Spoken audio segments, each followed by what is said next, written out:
ভাই ভিডিওটা একটু দেখেন, আপনি হাসতে বাধ্য হবেন, আমি গ্যারান্টি দিলাম। হ্যাঁ, ফাইজলামির তো একটা লিমিট থাকা দরকার। এটা আবার কোন ধরনের ফাইজলামি একটু দেখেন। ডাক্তারে কিন্তু রোগী একটা নিয়ে আসছে। হ্যাঁ, এটা আদৌ রোগী নাকি লাশ আপনারা দেখেন তাহলে বুঝতে পারবেন।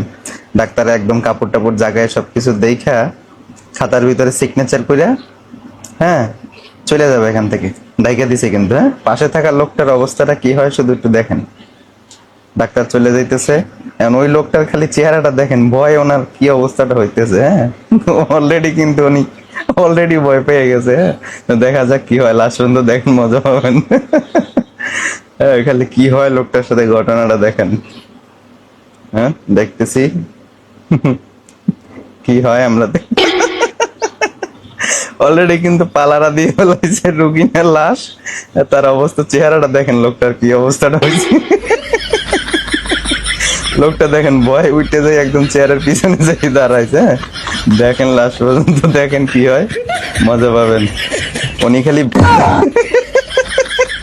দেখেন লাশ কিভাবে উঠে বসছে ভয়ে।